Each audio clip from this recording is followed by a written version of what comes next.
హైదరాబాద్కు చెందిన సుహాసిని రెడ్డితో పాటు పలువురు తెలుగువారు కూడా ఉన్నారు. మరోవైపు కైలాస మానస సరోవర యాత్రకు వెళ్లిన సద్గురు జగ్గి వాసుదేవ్ బృందంలో 77 మంది అదృశ్యమయ్యారు. ఇస్రో ఇప్పటికే దీనికి సంబంధించిన శాటిలైట్ చిత్రాలను విడుదల చేసింది. బాధితులను కాపాడేందుకు సహాయక చర్యలు ఎలా జరుగుతున్నాయి, కేంద్ర ప్రభుత్వం ఎలాంటి చర్యలు తీసుకుంటుంది?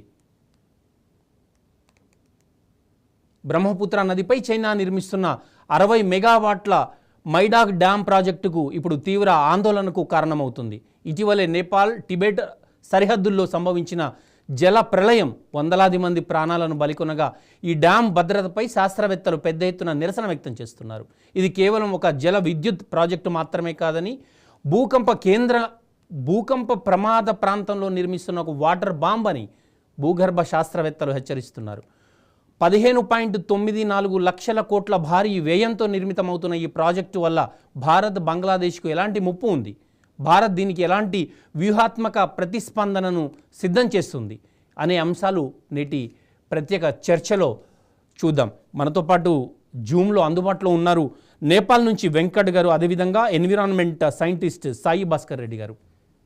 వెంకట్జీ నమస్తే. మీరు ప్రస్తుతం నేపాల్లో ఉన్నారు. ఎస్ వెంకట్ గారు. ఎస్ వెంకట్ గారు అందుబాటులో. ఎస్ భాస్కర్ రెడ్డి గారు నమస్తే. నమస్తే సార్ ఏం జరిగింది సార్? అసలు దీన్ని ఎట్లా చూడొచ్చు మనం?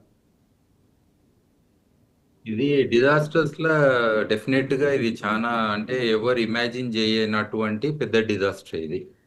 అయితే మామూలుగా ఇక్కడ హిమాలయాల అర్త్క్వేక్స్ వచ్చి అవుతుంటది ఒకటి, అదర్వైజ్ మనం క్లౌడ్ బస్ట్ అని అంటాం.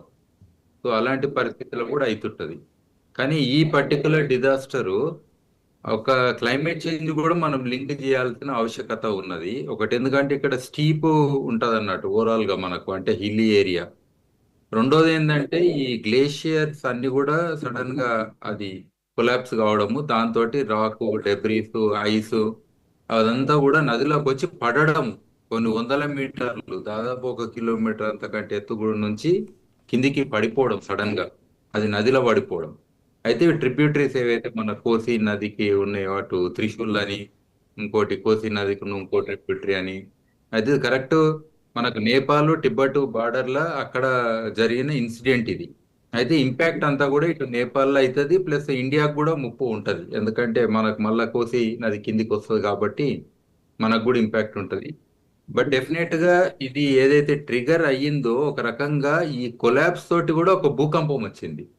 సో ఫస్ట్ ఏమనుకోరు, భూకంపం వచ్చినందుకు ఈ డిజాస్టర్ అయిందనుకో, కాదు, డిజాస్టర్ అయినందుకే భూకంపం వచ్చింది. ఒకప్పుడు మనం కోయినా డ్యామ్ లో కూడా మహారాష్ట్రలో చూస్తే ఇలాంటిది ఒక పరిస్థితి వచ్చి ఉండే, అంటే డ్యామ్ కడితే కూడా దాని ఒక ఇంపాక్ట్ ఉంటుంది అనే దానికి.